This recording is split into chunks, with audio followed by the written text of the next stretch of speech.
Super. Merci Alice de venir nous voir aujourd'hui, malgré la météo un peu capricieuse. On a l'impression qu'on est un peu dans un salon, tous les C'est deux, ça. en train de discuter. Donc moi, je suis ravi d'être avec toi. Alice, tu es responsable prévention et développement pour la Ligue contre le cancer, Ouais. si je ne m'abuse, des Pyrénées-Atlantiques. La Ligue contre le cancer, qui est une association qui a été créée en 1918, Eh oui, ça date. quelques années maintenant, et donc qui propose des services d'accompagnement adaptés visant à améliorer la prise en charge et la qualité de vie pendant et après la maladie. Voilà, c'est une de nos missions. Ouais. Super.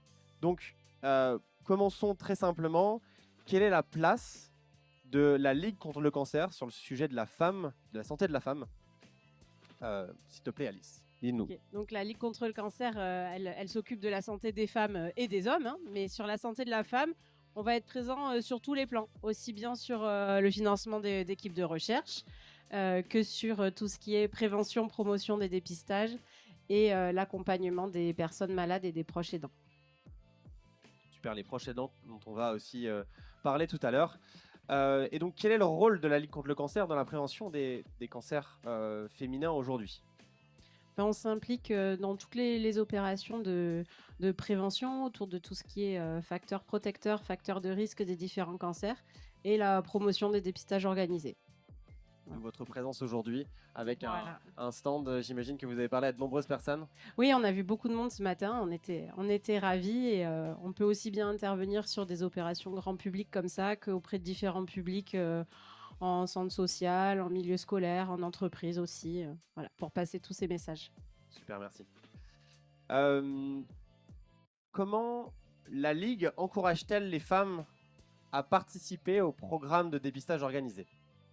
Alors c'est un sujet qui est un petit peu compliqué pour certaines parce qu'on va bien et ça implique d'aller faire des tests, des examens pour voir s'il n'y a pas peut-être quelque part quelque chose qui ne va pas. Pour certaines, c'est très anxiogène, mais c'est important de rappeler que c'est essentiel pour notre santé de faire régulièrement tous ces dépistages dont on a la chance de pouvoir bénéficier en France.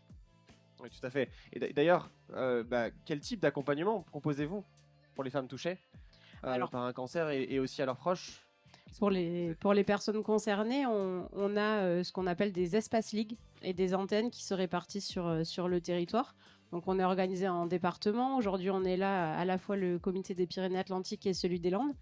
Et on propose dans nos espaces tout un panel de soins de support et de bien-être qui vont venir en complément du parcours de soins proposer un mieux-être, donc un soutien psychologique, tout ce qui tourne autour de l'alimentation, la diététique, de la socio-esthétique, socio-coiffure, plein d'ateliers collectifs, notamment autour de l'activité physique. Voilà, des ateliers de convivialité, des ateliers créatifs, un maximum de choses différentes pour que chacun puisse s'y retrouver. Super. Et vous avez parlé tout à l'heure des aidants. Parlons-en. Il est important aussi d'être reconnaissant de leur accompagnement. Comment la Ligue s'engage-t-elle pour soutenir aussi les aidants familiaux dans le parcours de soins? Ouais, la part des aidants dans les personnes qu'on accompagne, elle est encore minoritaire, elle augmente doucement, mais c'est très très important de légitimer le besoin d'aide des aidants, parce qu'un aidant qui va bien, c'est une force aussi pour la personne malade.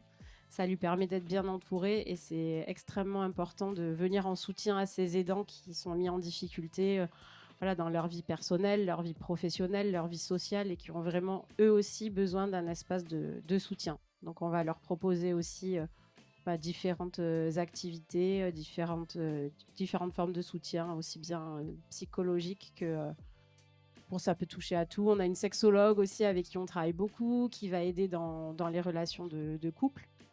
Et parfois, la personne malade n'a pas envie et on ne va accueillir que les dents. Mais ça peut contribuer à résoudre aussi des soucis. Avant de vous laisser, Alice, une dernière chose, une chose que notre large public pourrait garder de votre intervention, une seule chose, la plus marquante, la plus importante selon vous.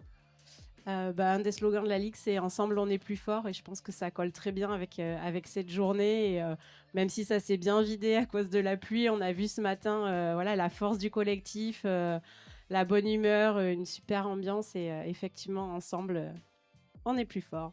Merci beaucoup, Alice. Merci à toi.